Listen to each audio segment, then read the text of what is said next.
ila hadrati sayyidina wa habibina wa syafi'ina Muhammadin sallallahu alaihi wasallam wa ila arwahi abaihi wa ikhwanihi minal anbiya'i wal mursalin salawatullahi wa salamuhu alaihi wa alaihim ajma'in wa ala ali kulli wa sahabati wal qarabati wa tabi'in wa tabi'it tabi'in bi ihsanin ila yaumiddin wa ila arwahi walidina wa muallimina wa dhawil hukuki alaina ajma'in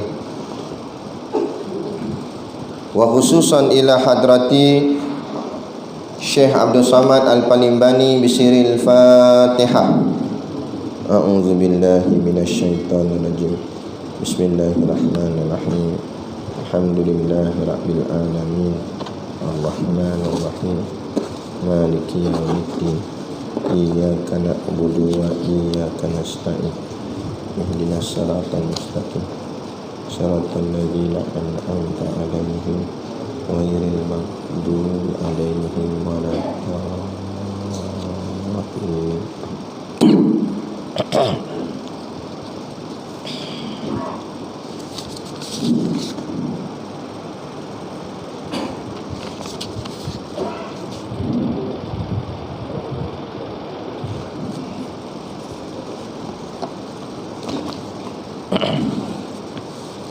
Bismillahirrahmanirrahim. Alhamdulillahilladzi a'tal in'ama jazila wa qabila minasyukri qalila wa faddalana ala kathirin mimman khalaqa tafdila wa sallallahu ala sayyidina Muhammadin alladzi lam yaj'al lahu min jinsihi adila wa ala alihi wa sahbihi bukratan wa asila. Subhanaka la ilma lana illa ma 'allamtana innaka antal alimul hakim. Rabbi shrah li sadri wa yassir li amri wahlul 'uqdatam min lisani yafqahu qawli. Wala haula wala quwwata illa billahil aliyyil azim. Amma ba'd. Alhamdulillah, kita sama-sama panjatkan syukur kehadiratillah subhanahu wa ta'ala yang dengan limpah dan kurnianya diizin oleh Allah subhanahu wa ta'ala ke atas kita kerana mengizinkan kita selalu berada di dalam tempat kebaikan, yakni di rumah Allah dan juga di majlis-majlis ilmu. Moga harapnya Allah istiqamah dan kekalkan hati kita dan juga jasad kita berada di tempat yang baik seperti ini, bukan hanya di dunia, malah sampai kepada hari akhirat nanti, insya-Allah. Yang saya hormati pengerusi Masjid Surau dan seluruh saf kepimpinannya, para imam, para bilal, tok-tok siap yang tak dapat kita nak sebutkan namanya satu persatu, yang amat-amat disanjungi para asatizah, alim-alim ulama, tuan-tuan guru, ustaz ataupun ustazah yang hadir pada malam ini. Mohonlah ditegur kepada hamba yang fakir dalam bidang ilmu ini, sekiranya apa yang disampaikan dan dikongsikan ada salah dan silapnya. Yang kita kasihi ayah-ayah, ibu-ibu, pemuda-pemudi muslimin dan muslimat yang dirahmati Allah sekalian. Baik, kita sambung kitab Jawi muka surat yang ke-9. Qala al-muallifu rahimahullahu ta'ala wa nafa'ana wa iyyakum bi ulumihi fid daraini amin ya rabbal alamin. Kata pengarang kitab, dan kedua-dua malaikat itu, iaitu permulaan fitnah, kemudian daripada mati, demikian lagi wajib atas mereka itu percaya akan siksa kubur bagi orang yang maksiat dan kesenangannya bagi orang yang beribadat, dan bahawa sekaliannya itu benar, maka jikalau menyiksa Allah Ta'ala akan orang yang berbuat maksiat, maka iaitu dengan adilnya. Dan jikalau memberi kesenangan Allah Ta'ala akan hambanya yang berbuat taat, maka iaitu dengan anugerahnya. Tiada atasnya sesuatu daripada itu. Dan demikian lagi wajib. Itu nanti. Baik. Kita sambung lagi, masih lagi dalam masalah akidah. Akidah kepercayaan, keyakinan. Akidah ni dialah yang nak menentukan kita boleh duduk dalam syurga selama-lamanya atau neraka selama-lamanya. Dia kat dunia ni kita ada 3 ilmu yang wajib. Ulang-ulang bagi kita ingat betul lah. Iaitulah ilmu tauhid, ilmu fiqh dan ilmu tasawuf. 3 ilmu ni je yang wajib atas setiap individu. Selain daripada 3 ilmu ni dipanggil ilmu cabang, ilmu tambahan. Ada yang termasuk dalam fardu kifayah, ada yang termasuk dalam sunat. Tetapi main dengan 3 ilmu ni, dia bukan fardu kifayah, apatah lagi bukan sunat, tetapi dia termasuk di dalam fardu ain. Mana fardu ain? Fardu tu maknanya wajib, ain tu maknanya individu, wajib atas tiap-tiap individu, tak kira siapa pun. Daripada 3 ilmu ni pula yang paling penting sekali ilmu tauhid. Kerana kalau kita tersilap di dalam ilmu fiqh, kita masih lagi boleh selamat, boleh lagi ada chance, ada peluang untuk masuk ke dalam syurga Allah. Contoh kita silap dalam masalah fiqh ni makna masalah ibadat lah. Kita silap dalam masalah ibadat. Katakanlah ni kita semayang jarak-jarak ni kan, rupa-rupanya tak ada kena-mengena pun dengan corona kan. Memang katalah kita tersilap catur, ulama kita pun tersilap berijtihad. Patutnya tak payah buat jarak, patut boleh buat rapat, tak ada masalah pun, corona pun tak kena. Katalah contoh kita tersilap, tetapi dia tak membatalkan solat. Sebab semayang jarak dia hanya luput fadilat, kurang pahala lah sebab tak rapat saf. Kalau pada keadaan biasa, tetapi sekiranya ada masyakkah, maka terangkat hukum makruh tadi, hukum luput fadilat tu. Sama juga semayang pakai mask. Kalau ikut mazhab kita Imam Syafi'i, sunat hidung kita kena ke tempat sujud, hukumnya sunat. Dan dalam kitab sebut makruh sekiranya hidung tak kena kat tempat sujud. Habis tu pakai mask macam mana kira? Maka kata ulama, sekiranya pada waktu biasa, waktu aman, tak ada apa-apa masalah, maka hukumnya makruh bila hidung tak kena tempat sujud. Tapi bila di sana ada masalah, ada masyakkah, maka hukum makruh terangkat berubah menjadi harus. Maka dibolehkan sebab ada masalah wabak dan sebagainya. Tapi nak cerita baginya, kita tersilap dalam masalah fiqh kita. Maka katakanlah semayang kita ada tak kena, kita sangka betul selama ni semayang kita, rupanya ada benda silap, baca Fatihah salah. Ingatkan betul dah baca Fatihah, tak perasan rupanya Siratal Labi kita selama ni baca. Kuat sangat tengok cerita labu-labi, overconfident dia dibaca, siap berlagu pula tu. Jadi dia pun tak tahu rupanya salah tu, tak perasan. Balik kampung akhirat, Allah kata semayang tak sah sebab baca Fatihah tak betul. Jadi bila semayang tak sah, berdosa dia. Walaupun dia berdosa, tapi dia masih beriman, dia tak jadi kafir. Maka sebab atas dosa dia yang itu, kerana cuai dia, tak cek solat dia, maka dia dibakar dalam api neraka.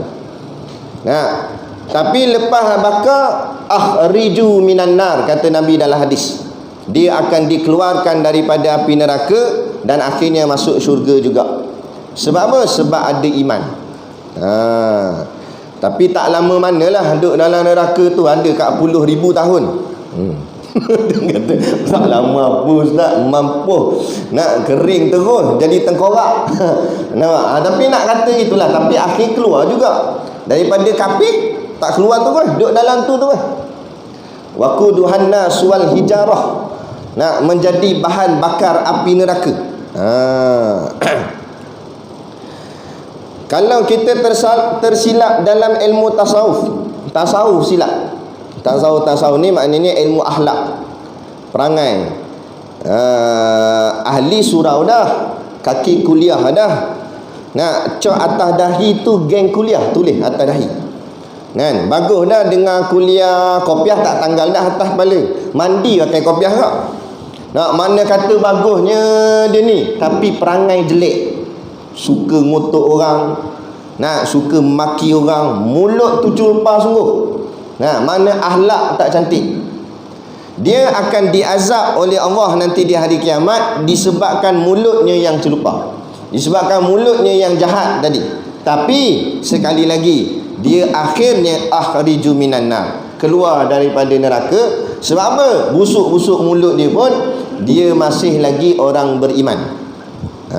Mana kata, mudah ringkasnya saya nak kata apa? Nak kata tersalah fiqh boleh lagi masuk syurga, tersalah tasawuf masih lagi boleh masuk syurga. Tapi kalau tersalah tauhid, tersalah akidah, duduk dalam neraka selama-lamanya. Tak boleh silap sikit pun dalam masalah akidah. Tok guru kami, tok guru kita lah, tok guru Siddiq Noh, dia buat contoh. Dia katalah, kalaulah andai kata kita buat exam peperiksaan bab tauhid, tiba-tiba habis exam tu, cikgu raih tanda-tanda dapat 98/100 markah. 98 A+ lah. Nah, cikgu tulis A tambah, siap buh bintang. Ada bintang pula. Budak-budak ada bintang sonok ada. Kan? Mana kata cemerlang 98/100, kira cerdik lah, pandai lah. Tapi kata tok guru kami, tak sah lagi akidah, maka takut-takut boleh jadi kafir. Walaupun markah dia tadi 98/100. Sebab apa? Sebab dalam masalah tauhid tak boleh kurang sikit pun daripada 100. Kena ngam-ngam 100. 99.9999% finnar, kafir, duduk dalam neraka. Yang kata beriman mesti jazam 100%, yakin akidahnya kemah, barulah diterima sebagai orang yang beriman. Bila diterima orang beriman, maka dia hanya akan dihukum atas sebab dosa-dosanya saja, tapi akhirnya akan dimasukkan ke dalam syurga. Tapi kalaulah dia ni ibadat bagus, sembahyang bagus, akhlak baik, tetapi akidahnya kurang percaya pada agama, maka dia adalah kafir, duduk dalam neraka selama-lamanya. Biar sembahyang tu khusyuk macam tunggul kayu, burung terus buat sarang atas kepala, tapi rupanya bila tanya ikut mana ni, ikut ayah pin, dia kata. Nak kira lah kan, jadi kafir. Syiah ke apa ke, ya semayang macam mana, semayang tu macam nak keluar roh. Menggigil tangan tu, angkat takbir, kawan sebelah kata hebat dia ni. Nampak?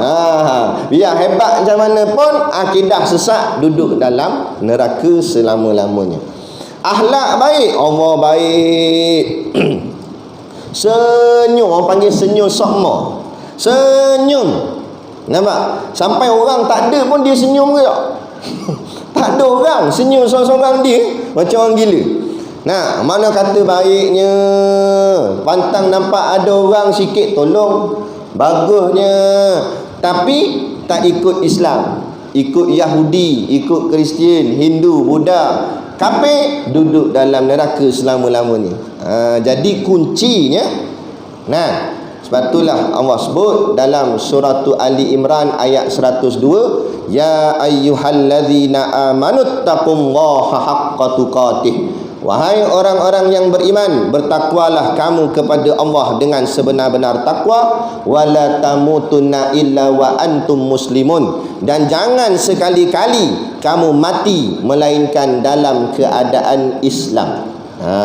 Pastikan kita mati dalam keadaan Islam. Jadi bila pentingnya pembukaan mukadimah kuliah kita pada malam ni, saya cerita tentang pentingnya akidah, baru kita faham kenapa kita bicara tentang akidah dan kenapa ulama meletakkan bab akidah depan sekali dalam mana-mana kitab. Kemudian barulah bicara tentang solat, zakat, puasa dan sebagainya. Tapi yang dibicarakan dulu soal keyakinan dan kepercayaan. Begitu jugalah Nabi dan para sahabat. Nabi menetap di Mekah selama 13 tahun selepas dilantik menjadi Rasul. 13 tahun di Mekah. Sepanjang 13 tahun itu ditanam, dipasak dalam hati para sahabat soal akidah. Kan? Barulah hijrah ke Madinah 10 tahun. Sebab itulah kalau kita buka Quran, kita cek surah-surah Makkiyah. Nah, kita boleh tengok dekat surah tu dia tulis Makkiyah atau Madaniyah. Yang Makkiyah maknanya ayat-ayat tu diturunkan di Mekah. Kalau Madaniyah diturunkan di Madinah. Kalau kita tengok ayat-ayat Makkiyah, kebanyakan ayat-ayatnya cerita tentang keyakinan kepada Allah. Yakin pada Allah, yakin pada agama, yakin pada Rasulullah. Sebab tu kalau kita tengok masa di Mekah belum lagi berlaku peperangan yang besar. Pergaduhan kecil-kecil tu adalah, tapi perang besar tak berlaku lagi di Mekah. Nah, kerana Allah nak ajar Nabi dan juga para sahabat, kamu tak boleh berjuang lagi kalau kamu belum mantap keyakinannya dalam hati. Nanti kamu berjuang, kamu fikir ke lain, harta ghanimah dan sebagainya. Habis. Nah, belum apa-apa lagi dah masing-masing. Nah, dah terbayang dah nak jadi exco. Kan? Terbayang beli siap dah beg James Bond. Kan? Dengan kod bagai. Bandel tak apa dia kata. Beli bandel tak apa, janji nampak kaya lah. Sebab ni tengok peluang cerah nak menang jadi kerajaan kan ni. Belum apa-apa lagi dah terbayang jawatan dan sebagainya. Inilah masalah bila tak dipasak dalam hatinya soal akidah. Yang dinampak keuntungan duniawi semata-mata. Kita tak nak macam tu. Batulah lepas dah dipasak kemah 13 tahun, bila hijrah ke Madinah, nak berlakulah perang Badar yang pertama. Barulah Allah tunjukkan walaupun bilangannya kecil lawan bilangan yang banyak, tapi sebab mantapnya akidah, keyakinan dalam hati para sahabat, bilangan yang kecil boleh menumpaskan bilangan yang besar. Yakin tu kena kuat. Soal yakin ni lah kita nak bicara. Jadi kita sambung lagi. Selepas bicara tentang soalan kubur oleh malaikat Munkar dan Nakir, iaitu kita bicara man rabbuka wa ma dinuka wa man nabiyuka, kita bicara bab tu. Seterusnya kata Syekh, dan kedua-dua malaikat. Jadi bila sebut dua ni maknanya malaikat Munkar dan Nakir. Kedua-dua malaikat itu iaitu permulaan fitnah, kemudian daripada mati. Maksud dia kata permulaan fitnah itu maknanya permulaan azab. Permulaan apa yang ujian yang dia nak hadap. Fitnah ni maknanya ujian. Apa ujian yang nak dihadap, itulah permulaan. Kita ni hidup 5 alam. Mula-mula sekali dipanggil alam ruh. Kan? Alam ruh, kita diciptakan jadi ruh tapi tak bersarung lagi dengan jasad. Tunggu turn lah. Kalau lambat lagi lah. Kita roh ni jadi serentak. Mula-mula dulu, lepas dah cipta Nabi Adam, roh kita semua ni dicipta serentak. Sebaya semua kita punya roh. Cuma keluar ke bumi tu ikut turn yang telah Allah tetapkan. Lambat-lambatlah. Saya keluar 1988 kok keluar. Kan? Ada orang keluar awal lagi. Ayah kita, tok kita. Ada orang sampai lah tak keluar lagi, tanya bila nak keluar. Harga minyak makin naik ni. Nampak? Ada lagi dia di alam ruh sana. Itu panggil alam ruh. Yang keduanya alam arham, iaitu alam rahim. Alam dalam perut kandungan pula. Ini Allah letakkan pula, masuk dah roh dengan jasad tapi tak bagi keluar ke bumi lagi, duduk dalam perut mak. Dalam tu Allah jaga semua, makan minum semua terjaga elok dalam tu. Panggil alam arham. Tapi selalu ni tak lama manalah, 9 bulan ke gitu-gitu. Ada juga yang sampai tahun, wallahu alam. Itu semua kekuasaan Allah. Kemudian keluar pula, barulah dipanggil alam dunia, alam nyata. Alam realiti, alam sekarang yang kita hadap. Kita sekarang berada di alam yang ketiga, yang ni alam dunia ni. Alam dunia ni lah lamalah sikit. Itu pun bergantung pada Allah lah. Allah nak lamakan, lamalah. Sekejap lah. Allah nak buat 95 tahun lah. Kan? Allah nak buat 100 lah. Tak kira siapa-siapa, Allah boleh buat. Lepas tu habis dah alam 3 ni, alam keempat yang bakal kita akan pergi. Kullu nafsin dha'iqatul maut. Setiap yang bernyawa pasti akan mati. Tak usah takutlah mati. Sebab yang mati tu jasad. Kita hidup lagi, roh kita hidup, cuma pindah alam. Macam mana dulu kita pindah daripada alam roh kepada alam rahim, lepas tu pindah alam rahim ke alam nyata, begitu jugalah lepas ni pindah pula lagi alam. Daripada alam nyata kepada alam barzakh, nama dia, alam kubur. Dia kata tak nak pindah leh Zat. Nampak? Tak nak pindah mana boleh. Dah memang semua akan pindah, wajib pindah. Rumah boleh lah tak nak pindah, tapi main dengan alam ni sampai masa tak disegerakan, tak dilewatkan, akan ni sampai masa pindah ke alam tu, dipanggil alam barzakh. Habis alam barzakh lama mana wallahu alam. Tunggu, datanglah alam yang kelima, yang terakhir, iaitulah dipanggil alam akhirat. Akhirat yang sebenar. Jadi kita ni tengah-tengah lagi ni kan. Yang ketiga.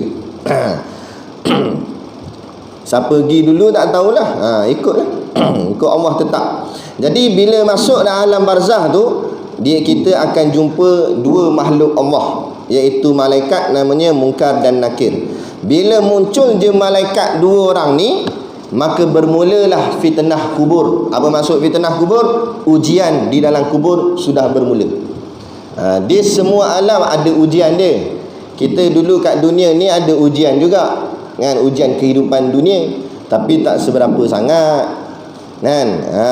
Teruk-teruk ujian dunia pun hidup lagi, makan lagi, minum lagi. Betul tak? Tak payah risaulah duit bantuan tak dapat, menong depan pintu rumah. Nak awak mak menong, tak luluh apa? Bantuan. Nampak? Tak payah ni. No, orang gila yang jaga jalan atas divider tu, mohon pun tidak. Nampak? Dah lah tak mohon, bantuan pun tak dapat. Kenyang nyanda makan. Sebab yang jamin rezeki bukan kerajaan, bukan bantuan. Yang jamin rezeki Allah. Pegang situ sudah. Kita ikhtiar, silakan ikhtiar. Nak mohon, sila mohon. Tapi jangan bergantung harap. Bergantung harap semata-mata pada Allah. Itu kita ikhtiar je. Ada tak ada sudah. Pegang situ sudah. Jangan sampai menengok, sampai tak pergi solat jemaah. Sebab apa? Sebab bantuan punya tak dapat. Teruk sangat tu. Baik. Jadi dalam sana akan bermulalah ujian, fitnah. Kita cerita sikit berkenaan hadis tentang malaikat Munkar Nakir ni. Dalam satu hadis Nabi SAW yang berbunyi, Innal abda idza wudi'a fi qabrihi. Sesungguhnya hamba yang mati apabila diletakkan dalam kuburnya, wudi'a fi qabrihi, diletakkan dalam kubur, wa tawalla anhu ashabuhu, dan rakan taulannya berpaling pulang darinya. Orang yang ziarah kita di kubur akan segera pulang. Wa innahu la yasma'u qur'ani alihim. Sedangkan ketika itu dia masih mendengar bunyi tapak sepatu atau selipar mereka. Kan? Satu hari dalam hadis yang lain, Nabi memberi salam. Perlahan je Nabi bagi salam. Nabi lalu dekat dengan kubur, Nabi bagi salam. Tapi Nabi bagi salam tu perlahan. Assalamualaikum, gitu je, lebih kurang. Kemudian sahabat tanya, ya Rasulullah, membagi salam ke siapa? Nabi kata, salam kepada tu darul mukmin, perkampungan orang beriman di dalam alam sana, alam kubur. Nah, kata sahabat, mereka mati dah kan? Dengar punya orang mati. Maka Nabi kata, orang mati lebih kuat pendengarannya daripada orang hidup. Nah, kita hidup ni kadang-kadang depan mata kita sembang, baru kita boleh dengar. Jauh sekilo tak dengar. Nah, melainkan jerit tu lain cerita lah. Tapi orang mati sekilo boleh dengar. Maknanya pendengaran dia lagi kuat. Kita tak payah kata mati masih hidup, duduk sebelah tak dengar dah. Yang dia pekak, nampak? Gitu.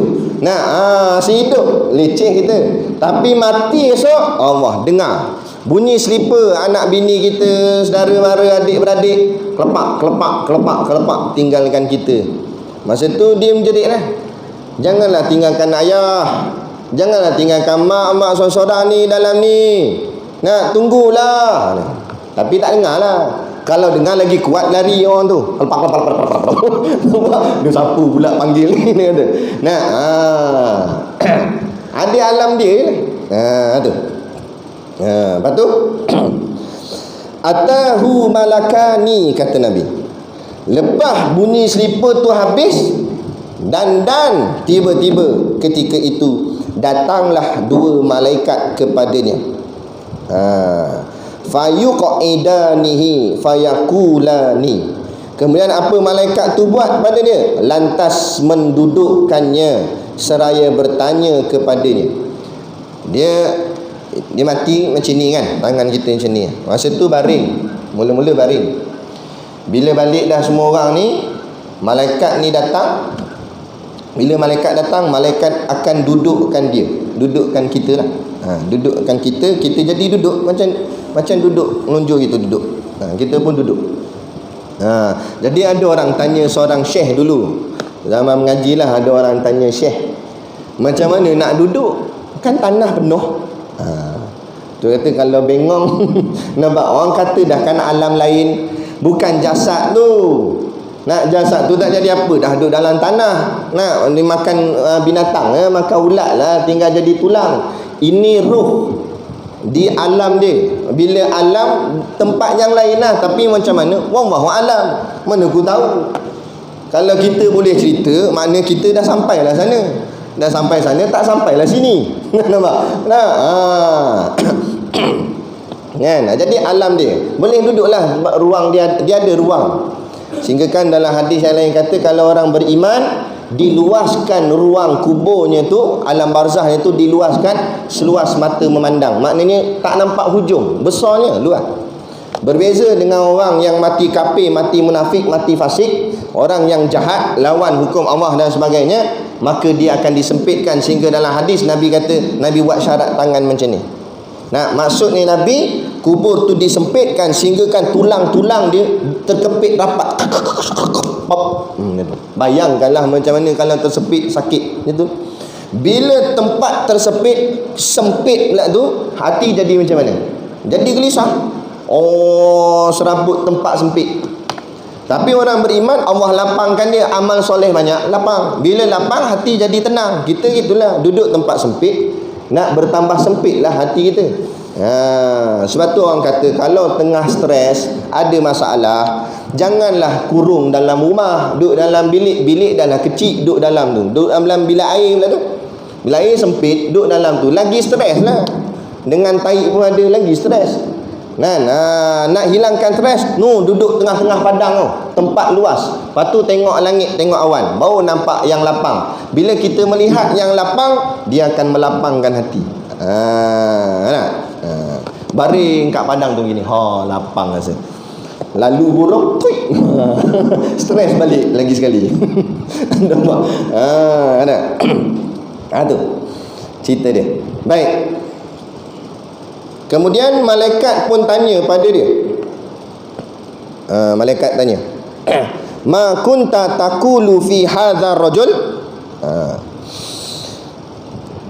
Apakah yang kamu katakan tentang lelaki ini? Yang dimaksudkan di sini li Muhammadin sallallahu alaihi wasallam. Nanti akan ditanya. Laki ni masa tu ulama pun tak tahu macam mana, sama ada ditunjuk rupa Nabi ke ataupun tunjuk nama Nabi ke macam mana. Tapi malaikat akan tanya, apa kamu kata dengan lelaki ini? Lelaki ini ni merujuk kepada Nabi Muhammad. Dan soalan ini ditanya pada semua orang, tak payah kata orang Islam, orang kafir pun ditanya. Tanya, ni siapa ni lelaki ni? Nak, orang kafir tak kenal lah. Nak, siapa? Nak, dia tak kenal. Nak, orang Islam ada juga yang tak kenal. Dah tak kenal Nabi, tak belajar sirah Nabi, macam mana nak kenal Nabi? Nampak? Sebab tu pentingnya menuntut ilmu di atas muka bumi ni. Belajar kenal Nabi. Bila tengok, maka orang beriman akan jawab, asyhadu annahu abdullah wa rasuluhu. Aku naik saksi bahawa lelaki yang engkau maksudkan ialah hamba Allah dan pesuruh Allah. Dialah Muhammad bin Abdullah. Kenal. Tu. Baru boleh jawab. Dalam hadis yang lain yang agak panjang pula, cerita tentang malaikat munkar nakir, Rasulullah SAW bersabda, idza kubiral mayyitu au qala ahadukum atahu malakani. Apabila mayat atau seorang daripada kamu telah dikuburkan, atahu malakani, datanglah kepadanya dua malaikat, aswadani azraqani. Aswad tu maknanya hitam, azraq maknanya biru. Malaikat itu rupanya hitam kebiru-biruan, warnanya hitam campur biru-biru sikit. Macam mana nak maksudkan sini, warna dia tu, wajah dia tu mengerikan, menakutkan. Belum tanya lagi, tengok tu pun takut dah. Warna hitam kebiru-biruan. Tu. Yuqalu li ahadihima al-munkaru wal akharun nakiru. Dia kata seorang daripada keduanya dikenali dengan malaikat mungkar dan seorang lagi dengan malaikat nakir. Datang malaikat ni warnanya sama dua-dua. Satu namanya mungkar dan satu namanya nakir. Fayakulani, kemudian berkatalah kedua malaikat itu, ma kunta taqulu fi hadzal rajul. Macam tadilah cerita tadi, apakah yang hendak engkau katakan mengenai lelaki ini? Fayaqulu ma kana yaqulu, dia pun akan berkata, huwa abdullahi wa rasuluhu, dia adalah hamba Allah dan utusannya. Asyhadu an la ilaha illallah wa anna muhammadan abduhu wa rasuluh. Maka akan naik saksilah mengucap dua kalimah syahadah. Jadi yang boleh jawab ni orang beriman je, orang Islam je yang mengucap dua kalimah syahadah.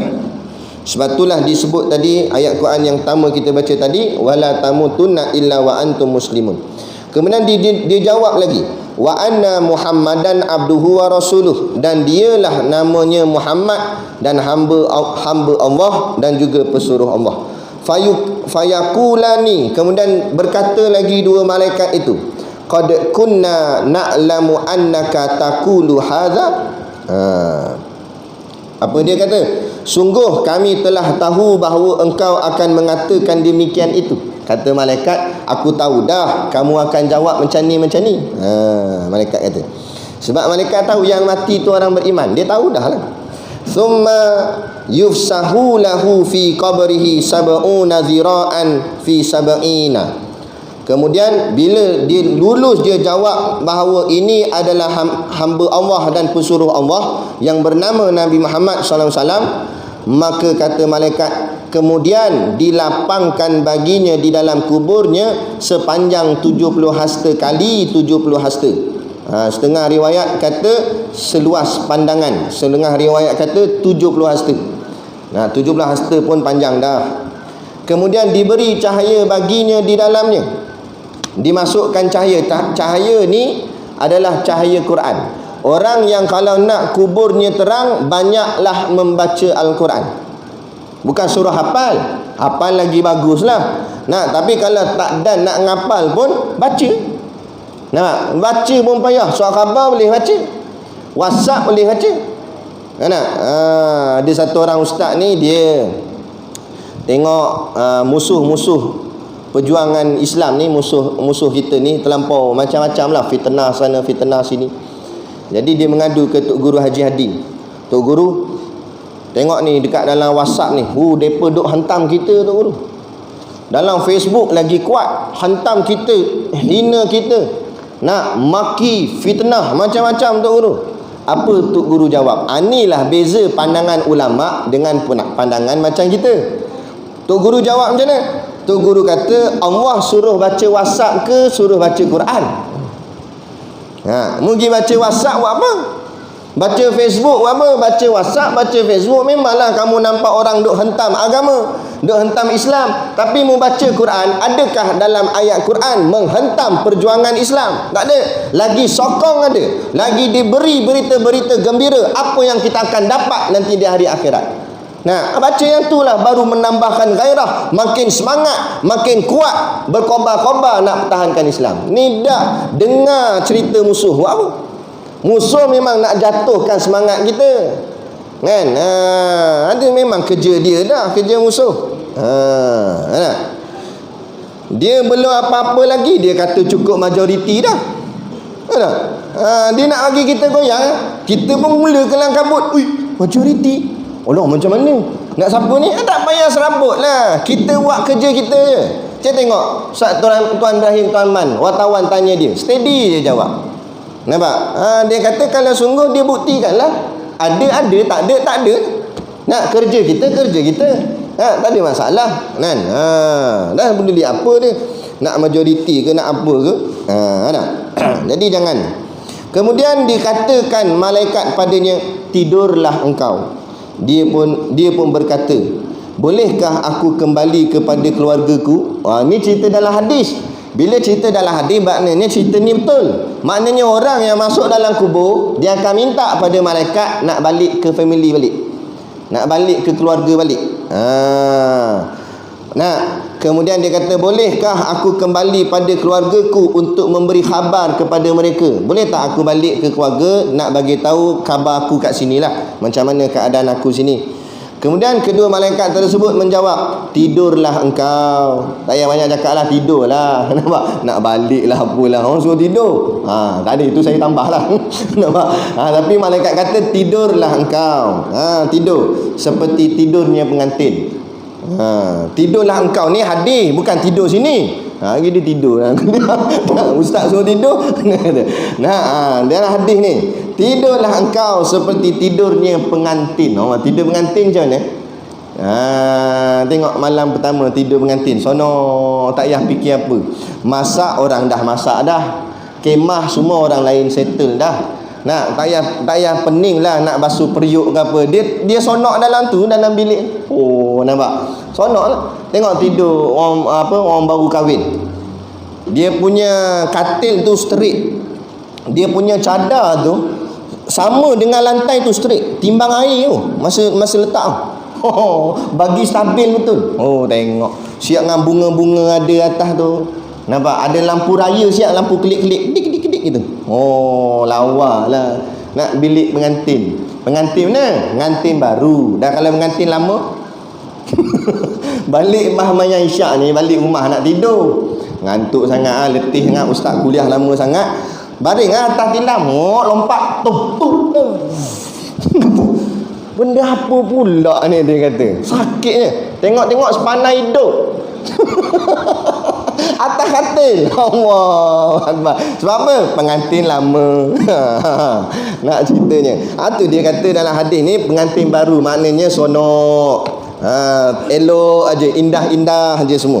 Tak ada apa yang serabut. Gitulah orang yang mati beriman, masuk dalam lubang kubur, indah, sonok, tenang. Sebab itulah kata Tok Guru Siddiq Tok Guru kita, dia kata, siapa orang yang nak tidur lena di dalam kubur, pastikan dia berjaga semasa hidup.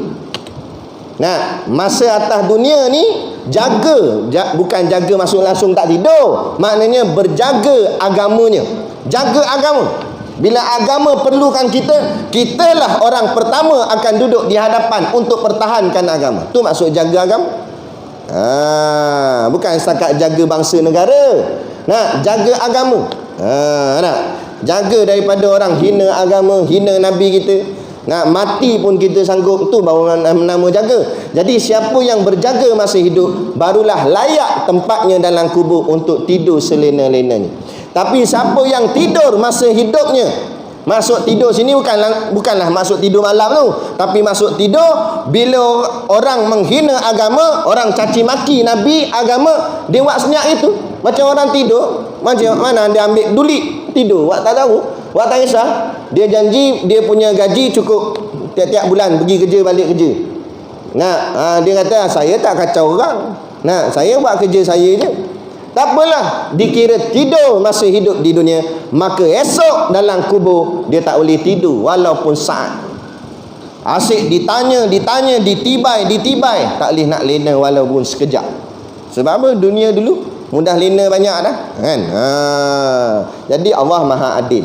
Jadi kalau kita nak boleh lena dalam tu, buat kerja agama ni sungguh-sungguh. Buat kerja agama ni sungguh-sungguh. Tok Guru Siddiq Noh pernah sekali dia kena darah tinggi naik. Dia 2 kali dah kena. Yang viral tu, itu kali kedua. Yang hari tu dia masuk hospital tu kan, itu kali kedua. Sebelum tu sebenarnya kali pertama pernah kena dah, tapi di pondok, di rumah dia. Waktu tu lebih kurang tengah hari, dia rebah. Badan pun habis, naik jadi panas macam nak dekat demam dah kan. Naik pun dekat 200 lebih juga masa tu, tinggi juga. Tapi dia tak nak pergi hospital.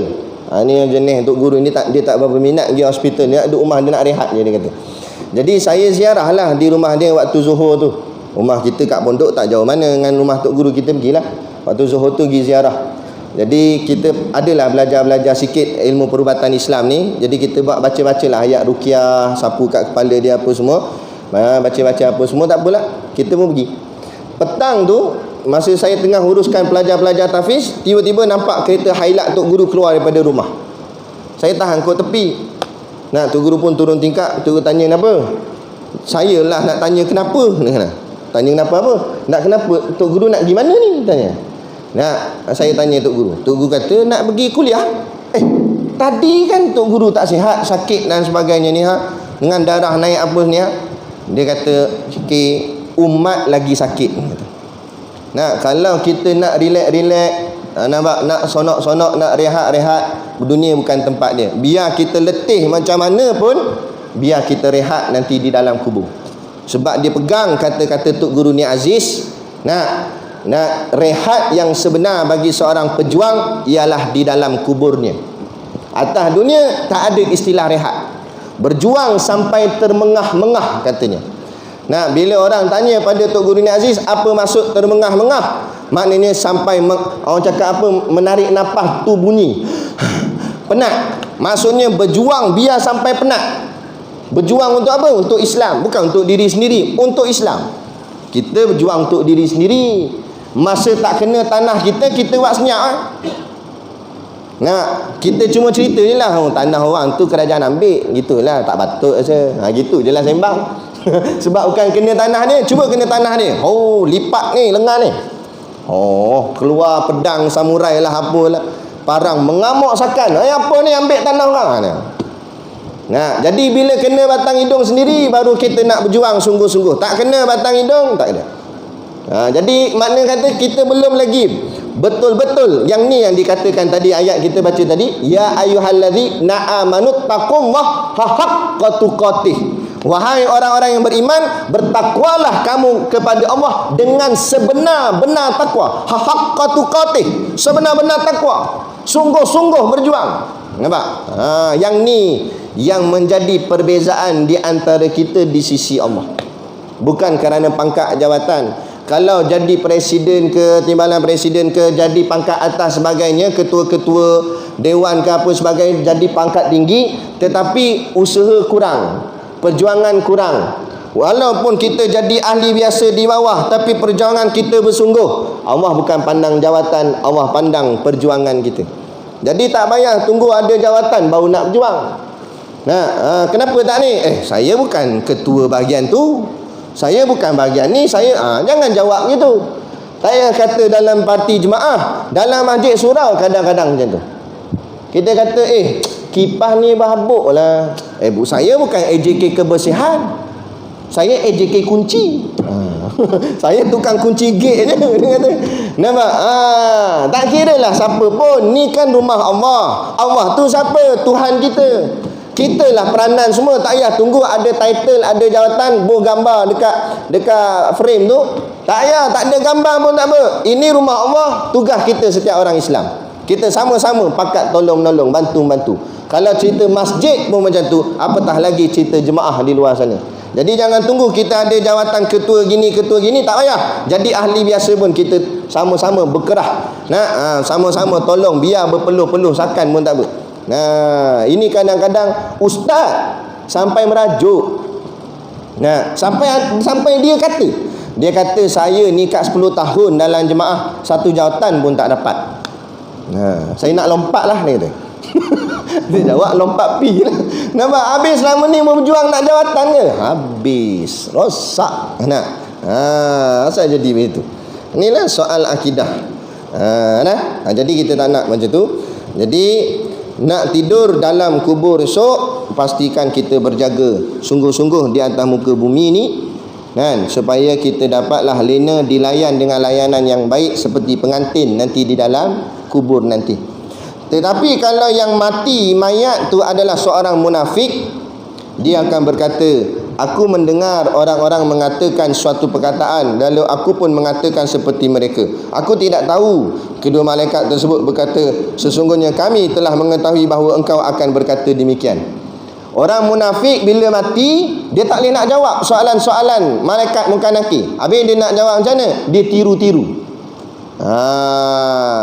Dia dengar ada macam ada orang lain cakap, dia pun tiru. Kemudian kata malaikat, aku tahu dah kamu akan jawab sekian-sekian, kata malaikat. Lalu dikatakan kepada bumi, himpitlah orang munafik itu. Lalu bumi pun menghimpitnya, maka dia terus disiksa di dalamnya sehingga Allah SWT membangkitkannya dari pembaringannya itu. Bila malaikat kata, wahai bumi, himpitlah dia, dia terhimpit sampailah datangnya hari kiamat. Bayangkanlah, kalau 100 tahun lagi nak kiamat, 100 tahun kena himpit. Kalau 1000 tahun, 1000 tahun. Bayangkan. Kalau orang yang zaman dulu-dulu, zaman Fir'aun apa semua dulu, sampai sekarang ni masih lagi terseksa bertahun-tahun. Sebab itulah untungnya menjadi umat Nabi Muhammad. Sebab itulah Habib Syekh nyanyi dalam kasidahnya, ya Hanana, untungnya kami. Sebab apa untung? Kalau kita terseksa pun masanya singkat. Katalah kita ada buat salah, dosa, mati kena seksa dalam kubur. Tapi nak tunggu sampai kiamat tu rasa tak lama dah. Kiamat pun nak dekat dah, kan? Tak adalah dekat sangat, tapi tak tahulah. Tapi makna kata dah akhir zaman dah.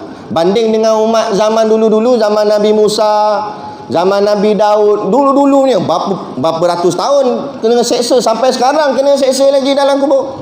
Nampak? Tu rahmat Allah jadikan kita jadi umat Nabi Muhammad. Dan kalau pula dapat nikmat, kita paling awal dulu dapat nikmat. Katanya Allah nanti di hari kiamat, orang yang pertama boleh masuk syurga, buka pintu syurga, kuncinya ada pada Rasulullah, Nabi kita Nabi Muhammad yang boleh buka. Kan? Kemudian kata Nabi, aku tak akan masuk selagi mana umat aku tak semuanya masuk ke dalam syurga. Nabi tunggu di pintu syurga, pastikan semua umat Nabi yang dia kasih masuk dalam. Jadi yang kita nak kasih Allah dan juga kasih Nabi. Sebab tu kena banyak buat apa yang Nabi minta. Nabi suruh sunnah-sunnah Nabi, perbanyakkanlah selawat Nabi, kan? Hari Jumaat, hari yang disuruh banyakkan bersalawat. Akthiru minas salati fi kulli yaumi Jumaah, kata Nabi. Perbanyakkanlah bersalawat ke atasku pada tiap-tiap hari Jumaat. Banyakkan selawat. Moga-moga kita dapat kasihan daripada Nabi. Maka Nabi tunggu kita biar sampai kita betul-betul masuk dalam syurga. Jadi yang ni lah yang kita nak buat. Kita ni zaman ibadat lemah. Tuan-tuan, zaman kita ni zaman ibadat lemah. Apa saja yang berkait dengan akhirat, semua kita lemah. Zaman kita sekarang. Nak semayang banyak-banyak, tak larat dah. Nak tarawih buat 20 rakaat, dia komplain. Dia tanya pula kawan-kawan, mana surau buat 8? Nampak? Dia cari, bukanlah nak kata salah, tak salah, tapi maknanya tak laratnya kita dalam mengerjakan ibadat di zaman kita hari ni. Nak mengaji, tak boleh lawan nenek moyang kita dulu-dulu. Tok kita, dia tak jadi ustaz dulu, tapi alim sifat 20. Dia tak tengok tok-tok kita dulu. Sampai saya jumpa ada satu rumah kampung lama, dia ada frame gambar. Kita lah ni frame gambar pegang sijil, pakai topi biskut jagung tu. Nampak? Ambil dapat sijil, oh sonok dapat gambar tu. Nah, orang zaman dulu bukan bubuh gambar tu. Dia buat frame, dekat dalam frame tu tulis nama Allah, lepas tu pecah sifat. Sifat pertama, sifat kedua, 20 sifat ada dalam tu. Lepas tu siap ada huraian. Buat jadi frame. Nampak? Makna kata ilmu menjadi pegangan mereka kuat zaman dulu. Kan? Macam tok saya, dia bukan seorang ustaz, bukan seorang tok guru, bukan seorang ulama. Tapi bila kita balik kampung, saya tak sempat jumpa tok saya. Saya lahir tu dia dah meninggal lah. Tapi bila balik kampung, mak lang saya kata, ni tok kamu ngaji kitab-kitab juga dulu. Cik tengok. Saya belik-belik tengok penuh kitab-kitab pondok. Mana ni orang dulu-dulu ni mengaji kitab. Sampai ada satu kitab tu dia tulis tangan. Bukan type, tulis tangan. Zaman tu mana ada zaman nak cetak-cetak. Tulis tangan mengaji. Ada. Makna kata sungguhnya lagi naik zaman, lagi kurang. Ni zaman kita boleh tahan lagi datang surau. Sok-sok ni PKP punya hal, dia dah sonok dah main kuliah online. Kuliah online dia tak datang dah surau, main kuliah online je lah. Nampak? Takut dengan semayang pun jadi online nanti. Jadi maknanya makin lemah dalam soal ibadat. Soal akhirat makin lama makin lemah. Kita nak tanding dengan orang zaman dulu-dulu, Allah tak terlawan. Jauh sangat. Orang yang mengajar macam kami pula, ustaz-ustaz pun memang tak setanding tok-tok guru zaman dulu. Tok guru zaman dulu bukan sakat mengajar, malah Allah berikan karamah padanya, kekuatan, sehingga kan dia boleh mencari adat, boleh buat perkara yang kadang-kadang pelik pada orang awam. Kami tak ada apa dah. Kadang-kadang subuh terlepas. Ada satu orang ustaz tu siang ke dia, agak letih sangat agaknya, kan? Dia patutnya ada sesi kuliah subuh di masjid tu. Jadi tapi betul dah, dia tidur dekat masjid sediakan macam bilik homestay lah kat masjid tu. Dia tidur situ dah, tapi tak terbangkit. Allah nak buat macam mana lah? Dah set jam dah tak terbangkit. Tok Bilal datang kejut, ustaz, kuliah subuh. Nampak? Kelang kabut bangun anak. Anda takut semua kalau jadi macam tu. Nampak? Nanya gitu kan? Tu mana kata upaya zaman kita. Zaman ni Allah macam-macam. Tu. Tapi kita cubalah setakat yang kita mampu. Cuma jangan mengalah sudah. Okey, baik. Demikian wajib ke atas mereka itu, masuk kitab kita. Demikianlah wajib atas mereka itu. Demikian lagi wajib atas mereka itu percaya akan siksa kubur. Yang dikatakan soal akidah, selain kita yakin sifat 20 sebagainya tu, kita juga wajib yakin percaya pada siksa kubur. Sebab apa Syekh tekan bab ni? Sebab ada orang tak percaya siksa kubur. Dia kata, mana bukti ada siksa kubur? Mudah masuk. Dia tanya kita mudah masuk. Kita tanya balik, dah kenapa mu nak masuk? Nak masuk boleh aku tikam sekarang, kan? Mu masuk pun mu tahu ada tak ada siksa kubur. Dia boleh buat main itu. Memanglah siksa kubur, azab kubur ni kadang-kadang tak dicerita dalam Quran, tapi dicerita dalam hadis. Sebab tu disuruh kepada kita pegang Quran dan hadis. Pegang Quran saja tak boleh, pegang hadis saja lagi tak boleh, kan? Jadi pegang dua-dua baru kita jumpa, kan? Ni jadi suruh yakin percaya bahawa adanya siksa kubur bagi orang yang maksiat. Mana ni tadi? Demikian lagi wajib atas mereka percaya akan siksa kubur bagi orang yang maksiat dan kesenangan bagi orang yang beribadat. Maksudnya sini, kalau siksa kubur itu pada orang yang buat maksiat, kesenangan kubur dia ada senang tak?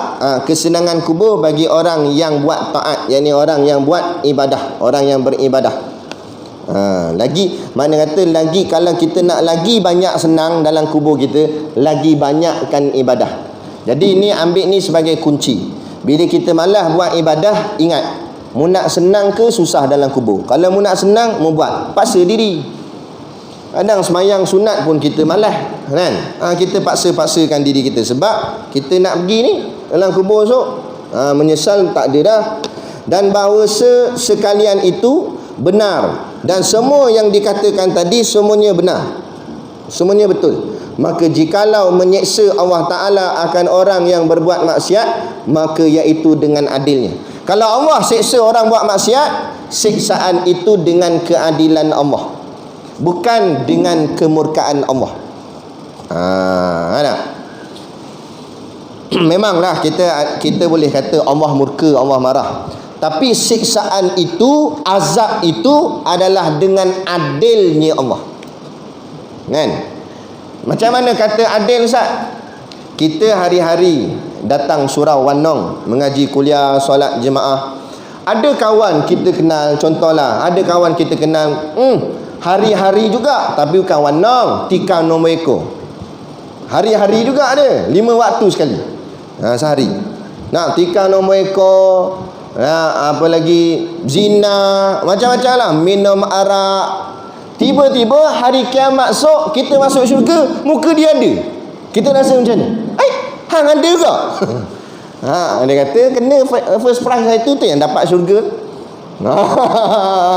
Kita rasa macam mana? Ini tak adil. Mana tak adil? Kita usah payah bangun sembahyang subuh, tahajud, datang surau masjid, nak jaga diri kita jangan buat dosa. Tiba-tiba dia yang tak jaga apa agama ni, siap buat dosa maksiat, dapat juga syurga. Mana tak adil lah.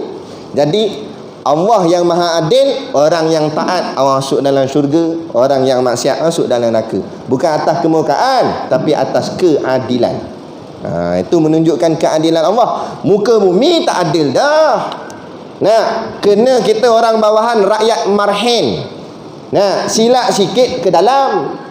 Tapi main dengan anak-anak pemimpin, anak-anak datuk menteri sebagainya, ada kabel sebagainya, cocok sana cocok sini, lepas. Jadi tak adil dunia tak adil. Orang ada kenamaan, lepaslah. Ada nama sikit, ada kabel sikit, boleh lepaslah. Kita kabel apa, wire pun putus, kan? Nak boleh buat apa, tak ada apa lah. Terima je lah. Tapi main dengan mahkamah Allah nanti di hari akhirat, tak ada siapa kabel-kabel, tak ada. Tak ada nak hulu ke malaikat 2 juta boleh tanya. Malaikat kata 2 juta tu nampak? Nak bayar apa? Duit pun tak ada dah. Kalau andai katalah, ulama kata, kalau andai kata boleh kita bawa duit ke negeri akhirat, duit tu tak ada nilai, tak laku, sesen pun tak laku. Membawa emas pun tak laku. Yang laku ketika itu hanya pahala sahaja. Mana nak dapat pahala? Amal di dunia. Sebab tu disebut dunia mazra'atul akhirah. Dunia tempat bercucuk tanam. Jadi nak kaya akhirat, banyakkan ibadah, banyakkan amal. Jangan awak balok liat gitu, kan? Paksa-paksakan diri, rajin-rajinkan beribadah. Tu. Kemudian lagi, itu dengan adilnya Allah. Mana tadi? Dan kesenangan bagi orang yang beribadah, dan bahawa sekalian itu benar, maka jikalau menyeksa Allah Ta'ala akan orang yang berbuat maksiat, maka iaitu dengan adilnya. Dan jikalau memberi kesenangan Allah Ta'ala akan hambanya yang berbuat taat, maka iaitu dengan anugerahnya. Kalau hamba tu dapat kesenangan, itu bukan dengan sebab hasil usaha dia banyak ibadat, bukan sebab pahala dia banyak, tapi dengan sebab anugerah daripada Allah. Maksud anugerah, Allah yang pilih dia, Allah yang selamatkan dia, bukan sebab kita. Ini tingkatan iman. Mula-mula kita beribadat sebab nak pahala. Kita semayang, tanya apa? Kuat nak semayang ni? Oi, kumpul pahala, oi. Kata. Nak bagi banyak pahala. Itu dipanggil iman budak pasti, iman kanak-kanak. Buat suatu, harap suatu. Tapi bila dah sampai tahap yang matang, iman yang matang, dia bukan lagi buat kerana nak boleh pahala. Nah, tapi dia buat ni kerana mengharap kasih sayang Allah, belas kasihan. Sebab tu dipanggil belas kasihan. Sebab tu disebut Ar-Rahman Ar-Rahim. Ar-Rahman Maha Pemurah, Ar-Rahim tu maknanya Maha mengasihani, kesian. Bahasa kita panggil kesian. Sian tengok dia, bagilah. Gitu. Jadi kita dengan Allah kena buat kesian. Sampai ulama kata doa tu tunjuk macam mana kesiannya kita. Sebab tu kalau kita doa malah hari ni angkat tangan pun malah. Nampak? Macam mana kesian tang mana? Nah, ini tunjuk ya Allah. Jadi sebab tu kadang-kadang Allah bagi kita susah, bagi penyakit, supaya dengan sebab susah, dengan sebab penyakit, barulah kita minta tu dengan wajah yang kesian.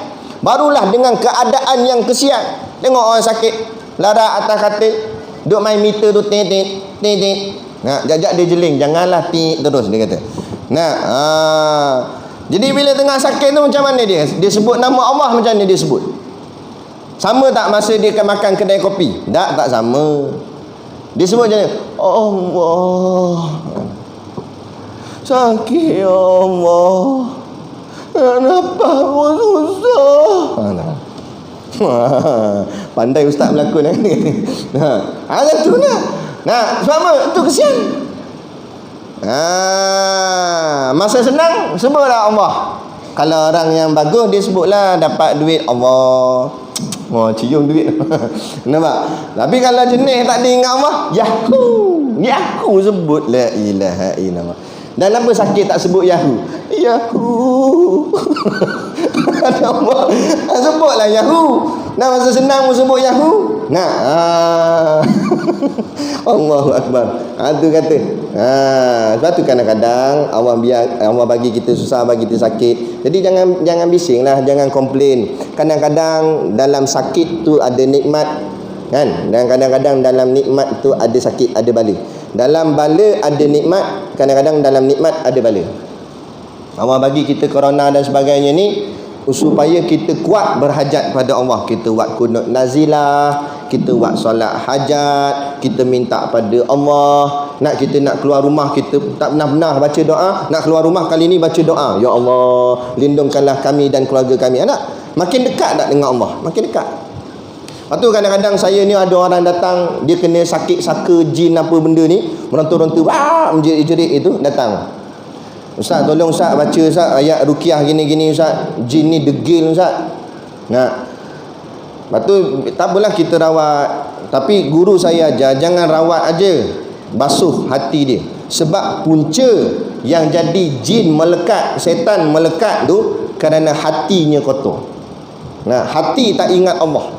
Kalau hati orang tu tak ingat Allah, mau bacalah sebiji Quran daripada Fatihah sampai Suratul Nas, tak jadi apa jin dalam tu.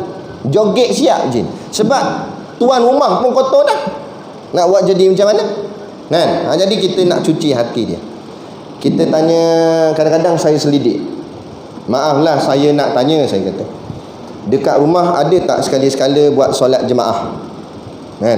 Semayang masjid memang tak dah dia. Tanya kat rumah buat semayang jemaah sama-sama tak?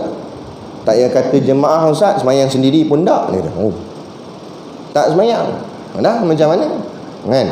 Macam mana nak jadi rumahku syurgaku, rumahku setanku lah.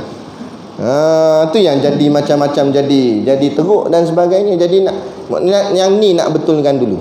Saya kata Allah bagi kamu ni sakit ni, kena santaulah apa semua ni, walaupun kamu teruk, tapi hikmahnya Allah nak balikkan kamu pada dia. Dengan bila Allah bagi sakit ni, kamu cari aku, kamu cari ustaz, kamu cari ulama, kamu cari ayat Quran, kamu cari hadis Nabi, baru kamu nak cari Quran. Kalau masa kamu senang masa tu, ada kamu cari ayat Quran, ada kamu cari ulama, ada kamu cari ustaz, tak jadi. Masa ni bila Allah bagi sakit, barulah ustaz tolong ustaz, tu guru tolong, tu guru minta. Baru nak cari orang-orang yang soleh, orang yang beriman. Kalau tak, bila kamu nak bersama dengan orang soleh? Ni kadang-kadang itu hikmah dia. Macam ni bila Allah turunkan wabak penyakit, bagi kita orang beriman, kita nampak Allah, kita balik pada Allah. Orang kafir dia nampak vaksin lah, tak habis-habis lah. Bila vaksin nak datang ni kata. Selagi mana vaksin tak keluar ni, selagi itulah corona ni kita mampulah kita, dia kata.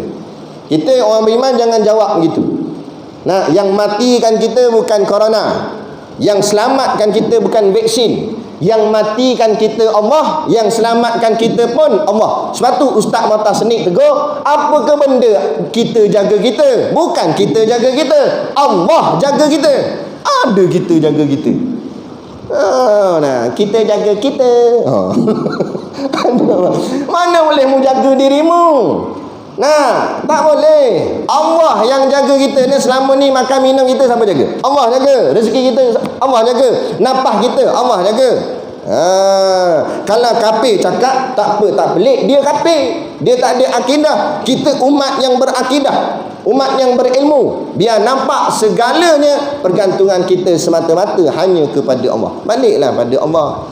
Jadi kita pesan kepada pihak-pihak doktor, MKN dan sebagainya lah, tundukkanlah diri, janganlah terlalu sombong, janganlah nampak ikhtiar diri semata-mata, tapi berhajatlah pada Allah. Mu nak ikhtiar cari penawar dan sebagainya, silakan, tetapi hajatkan pada Allah, kerana hanya Allah, hanya Allah sahaja yang boleh selamatkan kita daripada wabak ni, tak ada yang lain.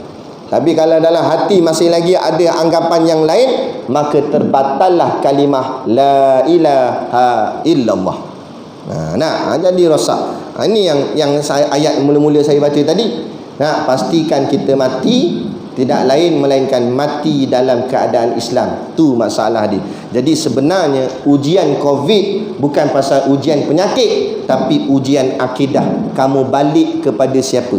Mu balik pada Allah atau mu balik pada dirimu sendiri? Mu rasa kamu yang boleh settlekan masalah ni, bukan Allah yang boleh settlekan masalah ni. Kita jangan gitu. Jangan pandang kita, tapi pandanglah Allah yang boleh selamatkan kita. Kita tak mampu buat apa. Sehebat mana pun kita, secanggih mana pun alat ciptaan manusia, ventilator lah apa semua, takkan boleh selamatkan manusia, melainkan Allah lah yang selamatkan kita semua. Pegang situ kemah-kemah, barulah jadi elok kan.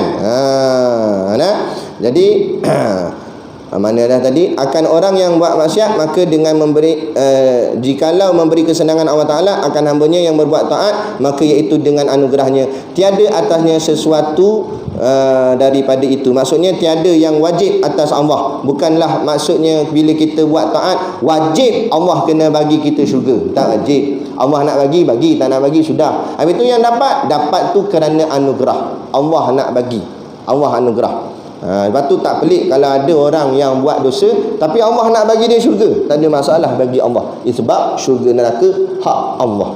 Pegang situ kemah-kemah. Kita berhenti setakat ni.